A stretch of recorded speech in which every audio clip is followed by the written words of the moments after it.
Сайн байцгаана уу? Бид бүхэн аз жаргал төрөх зам семинарыг зохион байгуулснаас хойш та бүхэн олон зарчмуудыг мөн аз жаргал төрөх замуудыг ойлгож авсан гэж найдаж байна.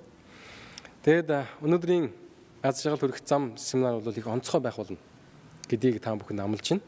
Яагаад гэвэл бид маш чухал сэдвийг судлана. За тийм учраас та бүхний би анхаарлаа сайн хандуулаасаа гэж хүсэж байна. Тэгээд цөмөрөө энэхүү семинарыг эхлүүлэн эзэн надан залбирэн гуйцгаая. Бидний бүтээсэн агуу эзэн хайрын бурхан минь. Бидэнд маш чухал амьдралын үнэтэй энэ заавруудыг, зарчмуудыг та өгж байгаадах баярлалаа. Одоо эзэн минь бидэнд дамжуулан та ямар их гайхамшигтай хайр ивэлийг үзүүлдэг юм бэ гэдгийг бас мэдүүлж өгөрөө. Тэгээд хүний амьдрал тохиолддог хамгийн бэрхшээлтэй сэдв болох үхлийн талаар ярилцах үед бидэнд хамт байгаарай. Биднийг удирдах өгөрөө гэж таасгууч. Энэ бүгдийг таны хүүгийн нэрээр залбирanгуул. Амен. За өнөөдрийн сэдв бол нас барсны дараа юу тохиолдох вэ гэдэг үхлийн талаар сэдв байна. Үхэл гэдэг бол хүн болгон тохиолддог. Гэсэн мөртлөө хүн болгоны мэддэггүй сэдв. Хүн төрлөختөн үхсний дагаар юу тохиолддог вэ гэж их ярилцаж тэр талаар бол мэдхийг хүсдэг боловч гэсэн бидний хамгийн их айдаг аимшигтай хувь тавилан бид бүхэн бүрэн ойлгож чаддаг. Шашин шүтлэг болгон янз бүрээр тайлбарладаг. Хүн болгон өөр өөр гэсэн үзэл бодолтой байдаг. Гэвч Библи үхлийн талаар маш онцгой зүйлсийг заасаргаж байна. Манай эртний өмнөх 259-с 210 онд Чиншин Хуанди гэж Хятадын хүчирхэг хаан байсан. Энэ хаан бол Хятадын нэлээд амжилттай хаадуудын нэг байсан. Түүхэнд бол нэрээ үлдээсэн. Тэгээд түүний бүтээсэн их том бүтээлүүд, гайхамшигуд нь өнөөдрийн хүртэл хүмүүсийг алмаар болж идэг. Түүний нэг нь бол цагаан ирмэг. Тэр цагаан ирмэг босгох ажлыг эхлүүлсэн ийм хаан байна. Мөн тэрээр бол өнөөдрийг хүртэл хадгалагдж үлдсэн олон шавал цэргүүдийг өөртөө бүтээлгэж нас барах үедээ бол хамт бошлуулсан байдаг. Тэгээд өнөөдөр хэрвээ та бүхэн Хятадын төв хэсэг болох Шиан гэдэг хотод очих юм бол тэнд Чиншин Хуанди өөрийн хойд насанд хэрэглүүлэх олон төрлийн эд адгуурс, морь мал тэгээд цэргүүдийг хэрхэн бэлдсэн байсан бэ? Тэгээд хэрхэн тэр нь бол хадгалж үлдсэн бэ гэдгийг очиж үзэх боломжтой. Тэгвэл Чиншин Хуанди нас барсныхаа дараагаар Хятадуудын түгээмэл үзэл болох хойд наснда их эрх мэдэлтэй цэрэг зэвсэгтэй байхын тулд тэр олон гар орчуудыг цуглуулan хойд наснда хэрэглүүлэх орд харш бэлэвсэн эмэгтэйчүүд тэгээд дээрээс нь бол эмэгтэйчүүдийг цэргүүдийг бүтээлгэж хамт бошлуулсан байсан. Тэр юу гэж итгэжсэн бэ? Тэр хойд наснда тэр энэ бүх бүтээсэн эд адгуусыг ашиглах боломжтой гэж үзэж байсан. Тэгээд тэрээр бол өөхөхдөө нэр хүндээ хадгалж хаан байсураа хадгалахын тулд өөрийн эрх мэдлээ ашиглан булшинда энэ их олон эд адгуусыг хамт авч орсон.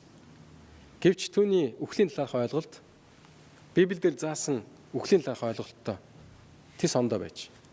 Тэрээр өнөөдрийг хүртэл энэ бүхнийг ашиглана гэж бодсон байх л да. Гэтэл яг үнэндээ бол түүний бүтээл гэсэн тэр бүх шавар баримлууд нь өнөөдөр газаас ухаж гаргаж ирэн олон улс орны хүмүүст өдөрнө болно тавигдсан байна. Тэгэхээр яг үхэл гэж яг юу юм бэ? Бид хүн нас барсны дагаар юу тохиолдно гэж боддог вэ? Хүн болгон үхлээс айдаг. Гэхдээ үхлийн цаана юу байна уу гэж боддог. Зарим нэг хүмүүсийн хувьд бол үхэл гэдэг нь хамгийн итгэл найдад төрүүлэхээс биш тийм сэдв байдаг бол бидний хувьд бол үхэл гэдэг бол бидний эзэн бурхныг танилцуулж өгдөг, бидний бурхны агуу хүчийг мэдрүүлж өгдөг тийм сэдв байна. За тэгвэл хүн өөхөд юу тохиолдог вэ? Библи үхлийн талаар олон сонирхолтой баримтуудыг дэлгэдэг. Олон шашин шүтлэг мөн олон хүмүүсийн үзэл санаа үүнтэй зөрчилдөж. Та бүхэн Үхлийн талаар Библи дээрээс их өвөрмөц онцгой үзэл санааг олж авч магадгүй. Тийм учраас та бүхэн энэхүү семинарт маш их анхаарал хандуулаарай. Бид бүхэн анх хүнийг яаж бүтээсэн бэ гэдэг талаар ярилцах хэрэгтэй. Эзэн бурхан дорн зүгт эдийн цэцэрлэг байгуулад тэнд өөрийн бүтээсэн хүнийг авчирч тавьжээ гэж Эхлэл номын 2:8 дахь ишлэлээр өгүүлсэн байдаг. Гэхдээ бурхан хүнийг эдийн цэцэрлэгт бүтээгээд тэгээд бол тэнд мөнхийн амийг авч болох амийн моднуудыг суулгаж өгсөн. Хүмүүс мөнх амийг авах тэр модны жимсээс идэх үедээ мөнх амаар тэтгэгддэг байсан. Харин гэтэл тэр цэцэрлэгийн голд сайн ба мууг таниулах жимсний мод буюу бурхныг эсэргүүцэх ийм сэтэл төрсөн тохиолдолд авч идэж болох үз хүн сонголтоо хэрэгжүүлж болох үз тийм модыг бол суулгасан байсан. Бурхан анхны хүмүүс болох Адам Ева хоёрд энэ жимсний модноос идэж болохгүй. Идсэн өдрөө та бүхэн надаас холдож өөхөх болно гэдгийг тайлбарлаж өгсөн. Адам Ева хоёр цэцэрлэгийн бүх модны жимснээс идэж болох байсан. Гэвч цорын ганц цэцэрлэгийн голд байгаа нэг модны жимснээс идэж болохгүй байсан. Гэтэл муу ерийн сүнс хүнийг мэхэлсэн. Тэрээр Эхлэл номын 2 дугаар бүлгийн 16 17 дугаар ишлэлдэр ингэж хэлсэн байна. Тэгээд бол эзэн бурхан тэр хүнд тушаан ийм өгүүлсэн байдаг. Чи энэ жимсний модноос цэцэрлэгийн аль ч жимсний модноос идэж болно. Харин цэцэрлэгийн голд байгаа нэг жимсний модноос идэж болохгүй. Түүнээс идсэн өдрөө та бүхэн үхнэ гэж бол хэлсэн. Харин гэтэл моёрын сүнс Эхлэл номын 3:1 ишлэлдээрээс бурхан та нарыг цэцэрлэгийн бүх модноос бүү идгэж зарлиг болгосон уу гэж асуусан. Түүний асуулт бол маш хуурамч байсан. Тэр юу гэж хэлсэн бэ гэхээр бол бурханы тушаалыг яг буруу харуулж хүнд юу гэж хэлж байгаа нөхөр бол энэ цэцэрлэгийн бүх модны жимсээс идэж болохгүй юу гэж асуусан. Еваг уруу татчихсан учраас Ева хариуд нь үгүй ээ. Бидний цэцэрлэгийн бүх модноос идэж болно гэж хэлсэн. Харин цэцэрлэгийн голд байгаа нэг модны жимснээс идэж болохгүй гэж хэлсэн. Хэрвээ тэр модноос идэх юм бол үхнэ гэж хэлсэн. Яг энэ үед нь моёрын сүнс эмэгтэйгийн үгийг өлгөж авсан. Тэр юу ч хэлсэн гэхээр үгүй ээ. Харин ч та нар энэ жимсний модноос идэх юм бол надтай адилхан болно гэж хэлсэн. Тэрээр бол могоо байсан, могоон дүрд ховилцсан байсан. Тэг хүний хэлээр ярьж байсан. Тэгэд юу гэж хэлсэн гэхээр бол би могоо бурхныг эсэргүүцснээс болж энэ жимснээс идснээс болж би хүн шиг ярьдаг болсон гэсэн ийм утгыг илэрхийлсэн байж болох юм. Тэгээд хүний уруу татаж та нар энэ жимснээс модноос идэх юм бол нүд чинь нээгдэнэ гэж хэлсэн. Тэгээд та нар бурхан шиг болно. Та нар ерөөсөө өөхөхгүй гэж хэлсэн. Гэхдээ чөтгөрийн худлаг бол Эхлэл номын 3:4 дэх ишлэлээр бичигдсэн байна. Та нар ерөөсөө өөхөхгүй гэсэн ийм худал үгийг моёрын сүнс хүнд хэлж өгсөн. Харамсалтай нь хүнд өрлөгтөн бурханаас эмээх сэтгэлээ алдаж моёрын сүнсний үгэнд орж сайн ба мууг мэдүүлэх жимсний модноос идсэн. Энэ бол хүнд өрлөгтний хийсэн хамгийн анхны гим нүгэл байсан. Тэгээд хүний амьдралд бол гмийн үр дүн бий болж гисэн. Бурханаас холдсон, гим нүгэлд автагдсан хүн аажмаар өөхөх болсон. Иймхүү бидэн дээр гмийн үр дүн бий болж гисэн. Гмийн үр дүнгийн эцсийн үр дүн үхэл байсан. Тэмч учраас өнөөдөр хүнд өрлөгтөн бүхэлдээ гмээс болж нас бардаг болсон. Үхлийг ойлгоё гэж хүсэж байгаа юм бол бид бүхэн амьдрал хэрхэн үүснийг бас дахин судлах хэрэгтэй болж байна. Үхлийг ойлгохын тулд бид амьдрал хэрхэн үүснийг судлах хэрэгтэй. За Библиэр ингэж хэлсэн байна. Эхлэл номдэр эзэн бурхан тоос шорооноос хүнийг бүтээж амин амьсгалыг хамраар нь үлээж оруулахад хүн амьд өршигчүүлжээ гэж Эхлэл номын 2:7 дахь ишлэлээр хэлсэн. Бурхан хүний биеийг шорооноос бүтээсэн гэж хэлж байгаа. Өнөөдөр бидний бие ч гэсэн шорооноос бүтсэн гэдгийг батлан харуулж идэг. Бид нас болсны дараа бидний бие шороондоо буцаж очдог. Тэгээд задраад шороондоо буцаж нэгддэг. Хэрвээ бидний цусыг авч үзэх юм бол бидний цус нь олон төрлийн газрын элементүүд байдаг. Бидний ургасан үс унах үед эсвэл хумсаа авах үед энэ бүх биеэс авсан биеийн одоо нэг хэсэг маань шороондоо буцаж шингэж байдаг. Бурхан хүний биеийг шороноос бүтээсэн. Гайхамшигтайгаар бүтээсэн. Хүний биеийг эд эсээр хөгждөг, өөрчлөгдөж, шинжлэгдэж, өсдөг, хөгждөгөр бүтээсэн. Тэгээд Бурхан хүнийг бүтээсний дараа хамраар амин амьсгалыг амьсгалаад хүн амьд оршигч болжээ гэж өгүүлдэг. За тэгвэл томьёо үзцгээсэн мөрөө. Тоос шорооноос хүний биеийг бүтээсэн. Тэгээд хүнд амин амьсгалыг өгсөн. Ийхүү хүн амьд оршигч болж байгаа. За өөрөөр дахиад нэг төсөөлөд үзье л да. Газрын элементүүд, жижиг элементүүд. За тэрэн дээр амьсгал буюу Бурханы өгсөн амийг нэмэх юм бол хүн амьд бүтээл болдог.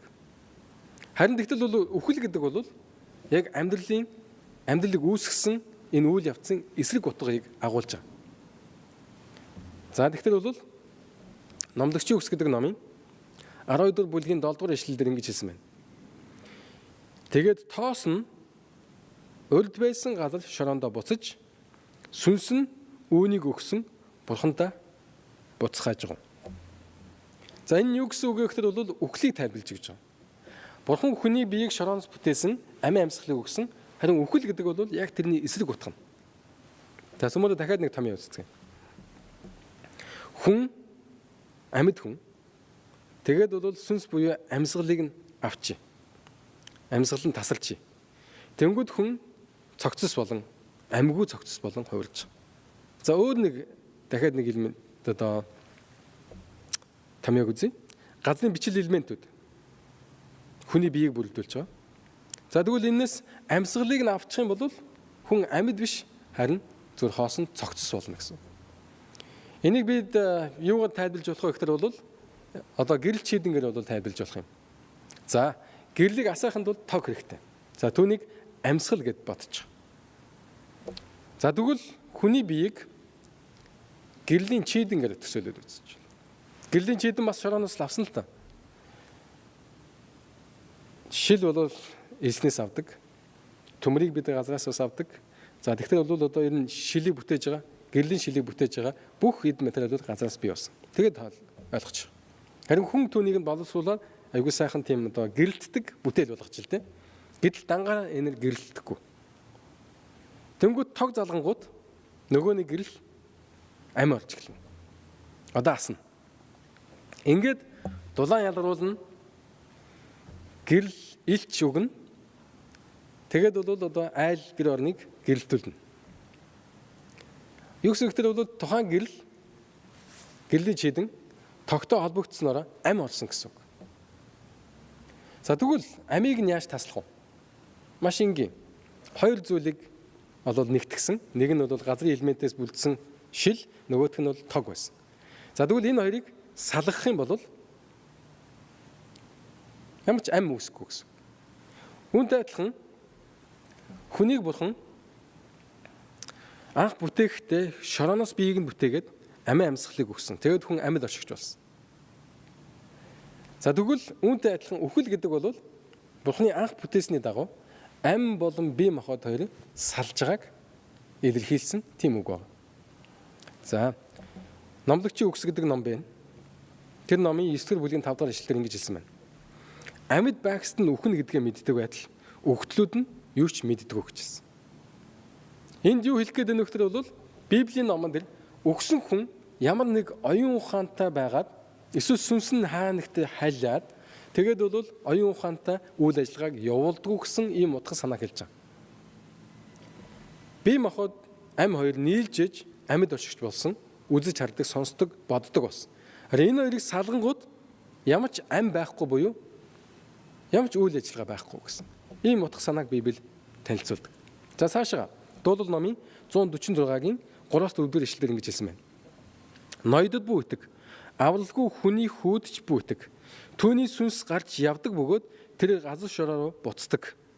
Яг тэр өдөр түүний бодлууд нь мөхдөг гэж хэлсэн байна. За энэ юу гэсэн үг вэ гэхээр бол бид нар хүмүүст найдаж хүмүүс одоо бидний амьдралыг үйлд мөнхөд итгэх юм шиг бодож болохгүй гэж хэлсэн. Эсвэл хэн нэгэн хүн энэ дэлхий дээр мөнх амьдрна гэж байхгүй гэсэн утгатай л үг байхгүй. Яагаад гэвэл Энд ч бичснээр түүний сүнс нь гарч явах бөгөөд тэр газар шороогоо буцдаг гэжэлсэн. Яг тэр өдөр түүний бодол санаанууд мөхдөг. Бодол санаа цааш үргэлжлэхгүй гэж хэлж байна.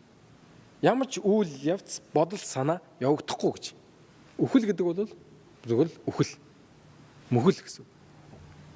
Иов номын 14-ийн 21 дэх ишлэлдэр түүний хөвгүүд нэр хүндтэй болдог боловч нас болсон хүн тэрийг нь мэддэг үү?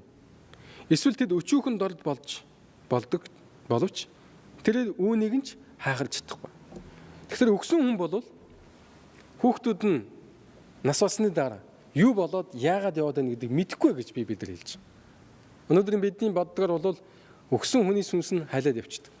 Заримдаа хамаатан садан дотны хүмүүсээ айлгаж ичээдэг. Эсвэл деваажинд очичоод дэлхий рүү харан энэ дэлхийн зовлон гунигтай амьдралыг шилдэн зогсдог юм шигээр төсөөлж байдаг. Гэтэл Библиэлд тийм зүйлийг хэлдэг. Үхэл гэдэг бол зүгээр бүр мөсөн мөхөл тэнцээ ямар ч бодол санаа үйл явдал өнөхгүй гэдэг тухай хэлсэн. Үхэл Библийн эртний орчуулганд сүнс гэсэн үгтэй холбоотой байдаг. Сүнс гэдэг үгийг бол Библиэлд 1600 удаа ашигласан байдаг боловч гэсэн нэг ч удаа үхшгүй мөнхийн сүнс гэсэн утгаар ашиглаж байгаагүй. Зөвхөн Бурхан л үхшгүй мөнхөд оршигч. Харин Библиэд үхэл бол унталттай адил, нойрсолт гэж 53 удаа дурдсан байдаг. За тэгэхээр бол Библиэлд хэлсэн байна. Библиэлд үхэл гэдэг бол 53 удаа унталт буюу нойрсолт гэж бичигдсэн байна. Харин 1600 удаа тэр ам буюу сүнс гэсэн үгийг ашигласан байдаг. Нэг ч удаа үхшгүй мөнхийн сүнс гэдэг утгатай зүйлийг ашиглав. 1-р Тимот номын 6-гийн 15-16 дугаар ишлэлээс унших юм бол цорын ганц химжээшгүй ирэхэд хаадын хаан эздийн эзэн буюу Бурхныг хэлж байна л да. Тэр ганцаараа үхшгүй мөнхийг эзэмшдэг бөгөөд хөршгүй гэрлийн дотор оршдог гэж хэлсэн. За энэ юу гэсэн үг вэ гэхээр бол зөвхөн Бурхан л цорын ганц мөнх оршигч. Хүн бол хизээч мөнх оршдгүй маа гэдэг тухай хэлж байгаа. Харин мөнх оршигчоос бид нар ам авч мөнх амьдардаг байж. Харин үхэл гэдэг бол бид нар тэр мөнх оршигч амьдралыг тэтгэгч Бурханаас хөндөөлсөн гэсэн утгатай. Тэгэл яг л батрэ хэсэг хугацааны дараагаар ямар ч амьгүй болдогтой адилхан бидний ам нас дөнгөж төрөнгүүд л эхэлдэг. Тэгэл дуусах тийшээ хандаж эхэлдэг. Бид өнөөдөр амьдраад байна гэж бодож байгаа бол ч гэсэн яг бидний амьдрах цаг бол богиносоор байна гэсэн үг.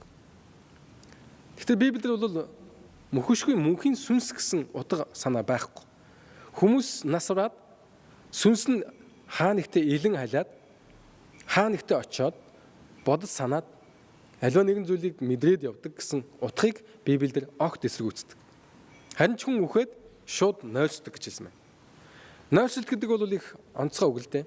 Яагаад гэвэл бол заримдаа бид маш их ядарсан үедээ нүдэ анаал хідэн цаг өнгөрсөйг мэдэхгүй нүдэ нэнгүүд л өглөө болсон байдаг шүү дээ. Тэрнтэй адилхан үхэл бол яг түүнтэй адилхан юм а гэж хэлээд байгаа. Хүн өөхөх үед юу ч мэдрэхгүй болно гэсэн утгыг Библиэлд илэрхийлж байгаа. За Эзекиэл гэдэг ном байна. Эзекиэл номын 18-ын 4-р ишлэлдээс нүглийг үйлдэх сэтгэл нь өөхөх болно гэж хэлсэн. Нүглийг үйлдсэн хүн үхдэг. За тэгвэл хаанаас ийм мөнхийн сүнс байдаг гэсэн үзэл гарч ирсэн болов? Яагаад бидний сүнс ингээд илэн халдаг гэсэн ийм үзэл хаасаагүй дэлгэрсэн болов? Эрдэнэ Египтийн номлолуудыг сулаад үзэх юм бол хүн өхөшгүй мөнхийн сүнстэй гэсэн ийм үзэл баримтал эрт дээр үеэс бол үүсэж эхэлсэн байна. Эрдэнэ Египтчүүд өөрсдийн хаадыг бурхан гэж тооцдог байсан.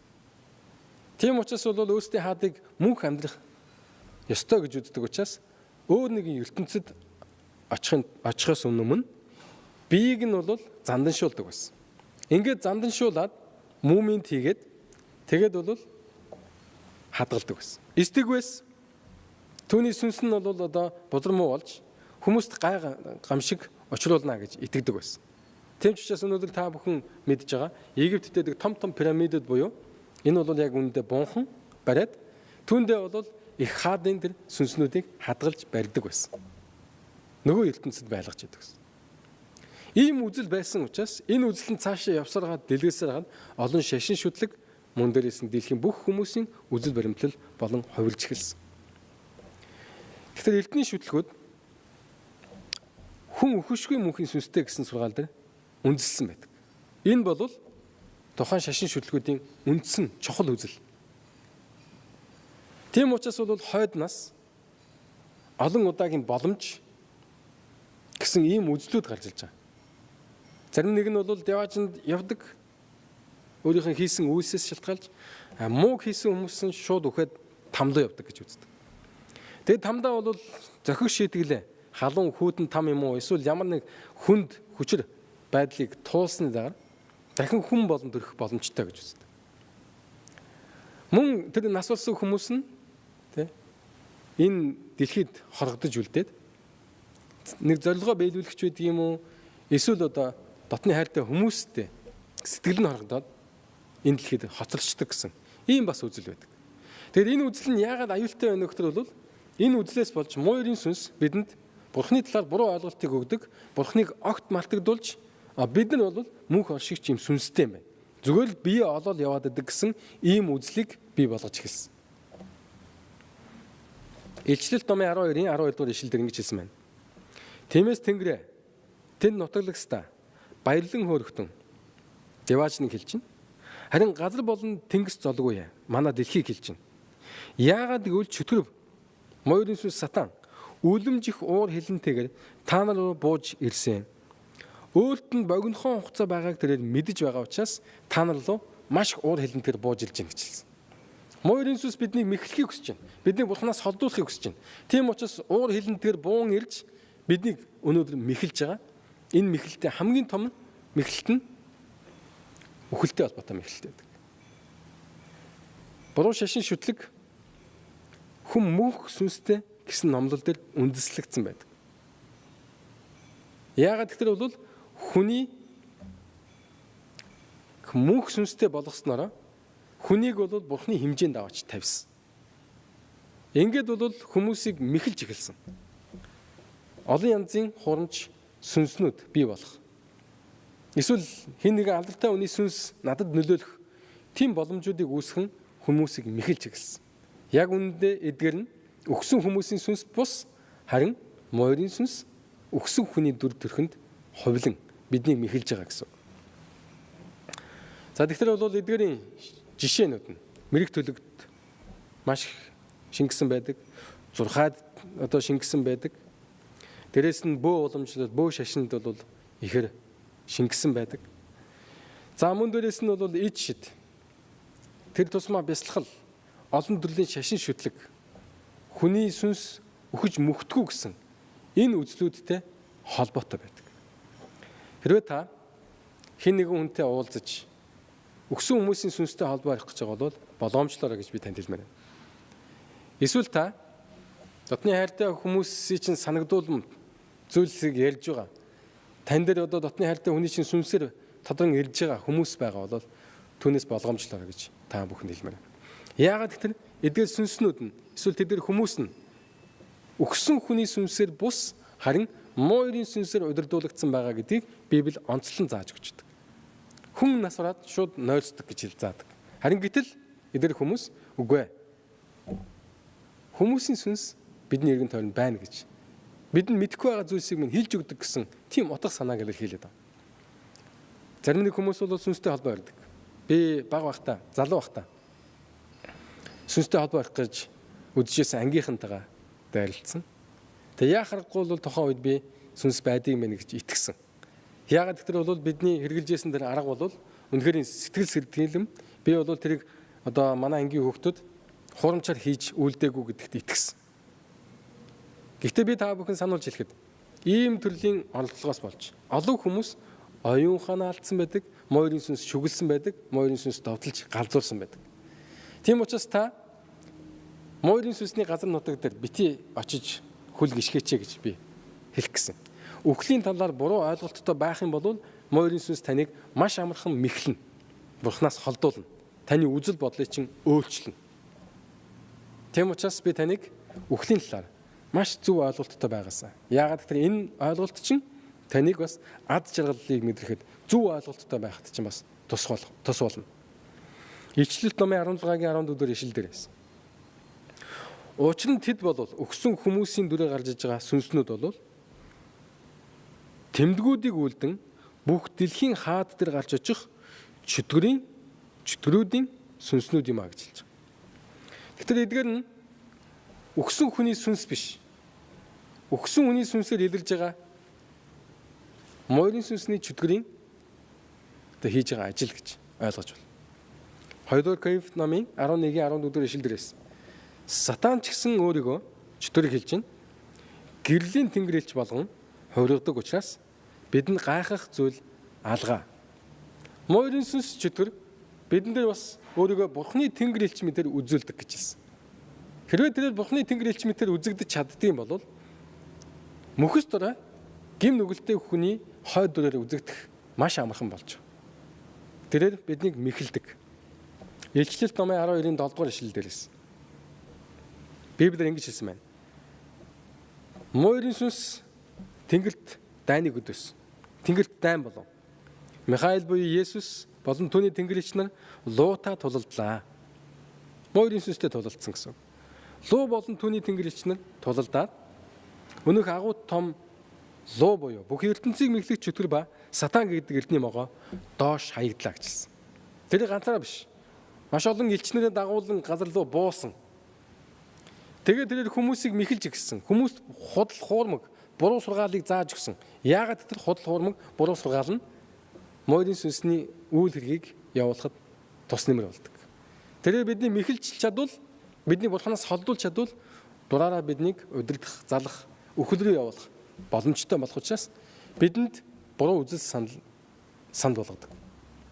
Хэрвээ та нээлттэй зүрх сэтгэлээр Бурхны үгийг судалж, бусад шашин шүтлгүүдийн үхлийн талаарх ойлголттой харьцуулж судлах юм бол та үннийг ойлгох боломжтой.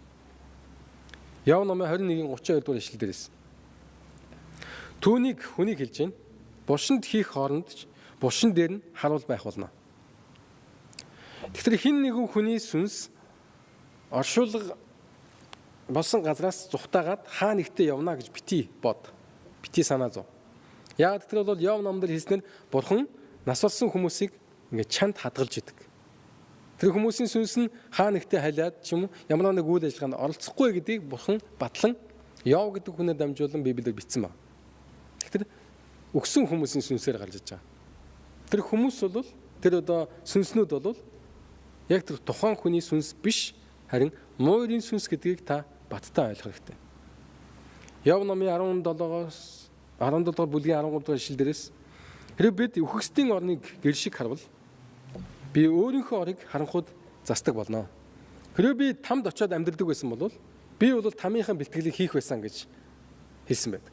Юу гэсэн тэр бол там руу яваад хүний сүнс тэнцээ зовж шанал талчлана гэсэн ойлголт.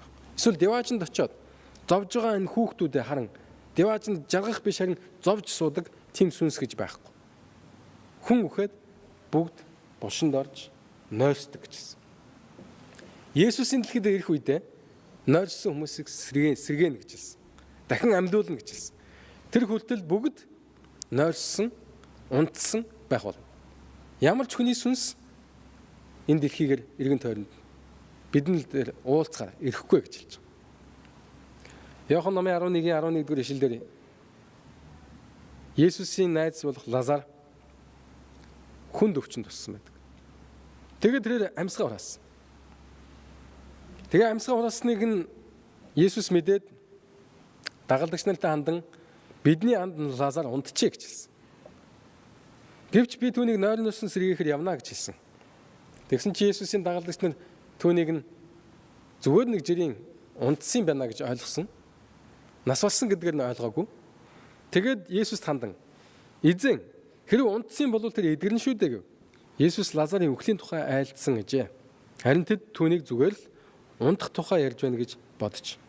Тэгтэл Есүс тэдэнд хандан шулуухан Лазар өгсөн. Харин одоо түүн рүү явцгаая гэж айлдлаа. Есүсийн дагалдагч нар Лазар нас болсон гэдгийг мэдээгүй. За гэвч Есүс бол унтсан гэдгээр Лазарыг үхсэн гэж одоо дүрсэлж байсан. Энэ дүрслэл бол Библиэлд бичигдсэн маш онцгой дүрслэл. Бид бүхэн юу ч мэдэхгүйгээр одоо унтчихин, гүн нойронд автан унтчихин гэсэн үг. Тэгэд Есүс Лазарыг булшинд хийсний 4 хоногийн дараа түүний булшин дээр очин чулууг нь зайлуулахыг шаардсан.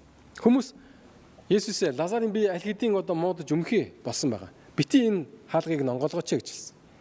Гэвч Есүс булшны чулууг холдуулан Лазар гараад ир гэж хэлсэн. Яг энэ үед бол Лазар өгсөн байсан боловч гэсэн агуу эзэн Есүс Христийн амьдралыг тэтгэгч Бурхны хүчээр дахин амьсан. Тэрээр бол биеийг нь бол ороцсон байсан байлан даавуугтайгаа булшнаасаа гарч ирсэн. Тэрээр бол өмнө байсан бие буцаж олж авсан. Энэ хүчийг хүмүүсийг дахин амьлуулах хүчийг зөвхөн Есүс Христ л бидэнд өгдөг. Тэрээр бол бидний бүтээсэн, тэрээр биднийг дахин амьлуулах чадвартай. Тэгэхээс бус хүн бол мөнх сүнсийг агуулдаггүй. Эсвэл хаа нэгтээ там димөөсөл диваажинд очиж байршдаггүй. Хүн үхээд бие махбод болон сүнс буюу амин таслагддаг. Тухайн үед хүн юу ч мэдрэхгүй, юу ч сонсохгүй, юу ч үзэж харахгүй. Иохан номын 5 дахь бүлгийн 28 дахь ишлэл дээрээс үннээр би танад хэлье. Өөхөксөд Бурхны хүүгийн дууг сонсох цаг ирж байгаа бөгөөд одоо ирчгээд байна. Сонсогчд нь харин амьдрах болно гэж хэлсэн. Учир нь булшинд байгчид бүгдээрээ түүний дууг сонсон. Гарч ирэх цаг ирж байна. Сайн үлийг үйлдсэн хүмүүс нь амийн амьлалт руу, муу үлийг үйлдсэн хүмүүс ялын амьлалт руу гарч ирнэ гэж Иохан номын 5:29 дээр хэлсэн байна. Энэ ишлэл дээр юу гэж хэлсэн бэ гэхэд бол хүн болгон дахин амьлуулагдах болно. Хүн болгон шүүлтийн үед дахин амьлуулагдана. Ингээ хоёр хэсэг хуваагдана. Нэг нь авралыг авна, нөгөөх нь мөнхийн үхлийг авах болно. Үүнээс хойш дахин үхэл гэж байхгүй гэж хэлж байна. Бидний ярьж ирсэн эхний үхэл, хоёр дахь үхэл энд яг мэдэгдэх болно. Тийм учраас Есүс энэ дэлхий дээр дахин ирэх үедээ хүн болгоныг дахин амьлуулна гэж хэлж байгаа. Иохан номын 11:25 дахь ишлэлдээс Есүс Марта тандан би бол амьлалт ба ам мөн. Надад итгэдэг хүн өхөвч амьдрна гэж хэлсэн. Есүс бидэнд ам амьдралыг бэлгэлсэн. Есүс биднийг мөнхийн амьтаа болгосон.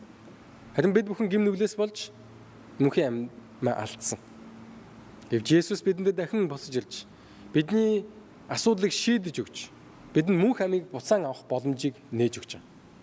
Тэр бол дахин амьлалт биднийг дахин амьлуулна гэж амласан.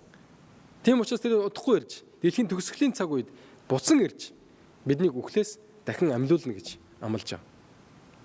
1-р Тесалоник номын 4:13 дахь ишлэлээс харин ах トゥ нараа нойрсон буюу нас барсан хүмүүсийн талаар та нарыг мэдэхгүй байхыг бид хүсдэггүй. Эсвэгээс та нар ямар ч найдваргүй бусад хүмүүсийн адил гашууд хуйя. Учир нь эзэн өөрөө тушаалын үхтэй. Тэргүүн тэнгэр элчийн дуу ба Бурхны бүрээн дуунаар тэнгэрээс бууж ирнэ. Тэгээд Христийн дотор өөхөксөд эхлээд амьлах болно гэж 1-р Тесалоник номын 4:16 дахь ишлэлээр хэлсэн байна. Цаашаа үргэлжлүүлэн энэ сайхан ишлэлүүдийг уншаад үзэх юм бол бид бүхэн мөнхийн үхлийг авах тийм шийтгэлийг Есүст даалгаж өгсөн. Тийм учраас бид бүхэн аврагт боломжтой болсон. Есүс бидэнд анх амьдралыг өгсөн, одоо дахин амьдралыг бэлгэлнэ гэж хэлж байгаа. 1-р Тесалоник номын 4:17 дугаар ишлэлдээс дараа нь амьд хийгээд үлдсэн бид дахин амьсан хүмүүстэй хамт агаар мандалд эзэнтэй уулзахаар үүлэнд өргөгдөж тэнхүү эзэнтэй үргэлж хамт байх болно. Есүс Христийн дэлхийд ирэх үед Есүст итгэсэн хүмүүс төрүүлэн дахин амьлуулагдах болно гэж хэлсэн. Тэр үед Есүс ирэхэд амьд байсан итгэгчид нүд ирмхийн зур өөрчлөгдөж хамтдаа нийлэн Бурхны хаан тус руу очино. Хаан ширийг заламжилж аавна гэж хэлсэн. Тэгэхээр бол үхэл гэдэг бол бүхний төгсгөл биш ээ. Үхэл гэдэг бол бидний хувь тавилан бас биш. Хэрвээ та Есүс Христийг өөрийнхөө амьдралд оруулж ихийг хүлээн зөвшөөрч Есүс Христэд боломж өгөх юм бол Есүс Христ таны амьдралыг одоо энэ амьдралыг чинь өөрчлөө зогсохгүй, бодол санааг чинь цэгцлээ зогсохгүй, танд мөнхийн амийг бэлгэлье гэж амласан. Таныг үхлийн биеэс чинь холдуулж, цоошин битээ болгон дахин амьлуулъя гэж амлаж. Тэрээр удахгүй ирнэ гэж амласан. Түүний эрэлт ойрхон болсон. Тэрээр биднийг хүн төрлөختнийг уйдгарлуулж гашуудуулж байгаа үхлээс салгахын тулд тэрээр дахин ирнэ гэж амласан. Библиэлд цааш үргэлжлүүлэн. Ингэхдээ нүд ирмхийн зур нэг агшинд бүрэн эцсийн дугаар тийм болно. Учир нь бүрээ дугалж өхөксөд үл муудах руу амьлуулагдаж бид ч гэсэн өөрчлөгдөнө. Учир нь муудах нь үл муудахыг өмсөх ёстой бөгөөд энэ үхлийн бие нь өхөшгүйг өмсөх ёстой. 1-р Коринф номын 15-ын 53 дахь ишлэл. Тэгэхээр бид бол мөхс бие гээгээд төгс биетэй болно гэж хэлж байгаа. Нүд ирмхийн зур бид өөрчлөгдөнө. Дахин энэ дэлхийг орчлын ертөнцийг үхэл хизээч ноёлохгүй тийм цаг ирнэ гэж хэлж байгаа. 1-р Коринф номын 15-ын 50 ишлэл дээрээс. Учир нь бүрээ дугалж өхөксөд үл муудах руу амьлуулагдаж бид ч гэсэн өөрчлөгдөнө гэж хэлсэн. Энэ бол бидэнд өгөгдсөн хамгийн гайхамшигтай итгэл найдар. Есүс Христэд итгэдэг. Хүний сүнс мөнх очдог гэсэн ийм итгэлтэй хүмүүс зөвхөн энэ амьдралаар амьдрах гэж хичээдэг. Тэр хүмүүс дараагийн амьдралдаа яаж очих вэ гэдэгтээ санаа зовж хий дэмил өөрсдөө буян хураах гэж хичээдэг боловч гэсэн хизээч хүсэж бодсон мөрөөдөл нь биелэгдэг. Яагаад гэвэл бид бүхэн гим нүгэлтэй хүмүүс. Хичнээн бид хичээсэн өөрөөсдөө аврах ямар ч боломжгүй. Тийм ч учраас бидэнд аврах хэрэгцээтэй байсан. Аврагч мань бидэнд дэрэлж бидэнд авралыг санал болгосон. Илчилт номын 21-ийн 4-р ишлэлдээс. Ийхүү Есүс биднийг өөршин шинчлээд тэр тэдний нүднээс нулимс бүрийг нь алчин тэнд цаашид үхэл байхгүй болно. Тэнд цаашид гашуудах, уйлах, өвдөх гэж үг болно. Ийхүү анхны юмс нь өнгөрөн одно гэж хэлсэн ба. Нэгэн эмнэлгийн өрөөнд нэг настай хүн хүрэгдэж ирсэн. Түүний ирсэн өрөөнд өөр нэгэн хүн байсан. Гэр бүлийнхэн тойрон зогсон сүүлчийн замд нь тухайн хүмүүсийг өдөж ирсэн. Тэгээд нэг нь бол Христэд итгэгч, нөгөөх нь Христэд итгэдэггүй гэр бүл байж. Христэд итгэдэггүй гэр бүлийн хамгийн дотны хүн болох тэр эцэг нь нас барахад хүүхдүүд нь, эхнэр нь маш их гашуудан уйлж, яагаад бидний орхин явбаа хэмээн гашуудан уйлж байсан. Харин гэтэл Христэд итгэгч гэр бүл нь өөрөөр хандж байсан. Христэд итгэгч бус гэр бүл нь үр баяртай дахиж бидэнд хизээч уулзахгүй гэсэн ийм үгийг хэлж исэн бол харин Христэд итгэгч гэр бүлийнх нь маш их итгэл найдвартай байсан. Яагаад гэвэл Библиэлд хэдий үхэл байгаа боловч гэсэн бидэнд Бурхан итгэл найдвар өгдөг гэдгийг харуулсан байдаг. Христэд итгэгч гэр бүл сайхан амраарай. Унтаад сэрэхэд чинь бид дахин уулзах болно. Маргааш уулзъя гэсэн ийм үгийг хэлэн хагтсан байдаг. Эдгээр үхэл гэдэг бол биднийг хагцуулж, сэтгэлийг минь гонсоолгож, гашуудлыг бий болгодог ч гэсэн Бурхан бидний төлөө үхлийг итгэл найдар болгон өөрчилсөн юм. Үүнээс илүү сайхан итгэл найдар гэж байхгүй гэж байна. Бидэнд итгэл найдар бий. Хэдээр бид бүхэн гим нүгэл дарлуулж үхдэг болсон ч гэсэн Бурхан биднийг үхлээс амьлуулна гэж амласан. Тэр өдөр удахгүй ирнэ гэж тэрээр хэлсэн. Тэр өдөр бол хамгийн гайхамшигтай хүн төрлөختний хэсэн ядан хүлээж исэн тийм цаг үе болно.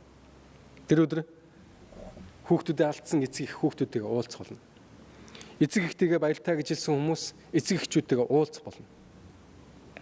Олон хүмүүс хагдсан тэр сэтгэлээ нээж зүр сэтгэлээрээ эдгэрч бие биентэйгээ дахин хизээч үр дүнхэд баяртай гэж хэлэхгүй тийм сайхан цаг үетэй толгох болно.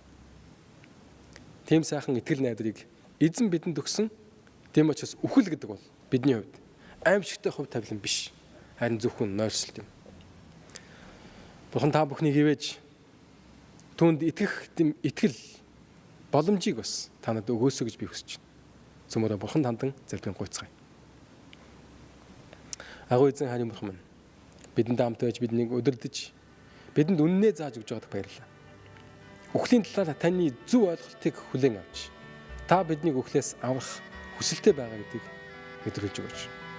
Бидэнтэй хамт байж биднийг удирдан үннээ зааж өгч байгаадах баярлалаа. Энэ бүгдийг таны хүүгийн нэрээр залбирэн гуйлаа. Амен. Хэрэг та бүхэн бидэнтэй холбогдож илүү их судлахыг хүсэж байгаа бол доор гарч байгаа хаяг руу хандаж болно. Тэгээ бурхан та бүхнийг ивэх болтугай.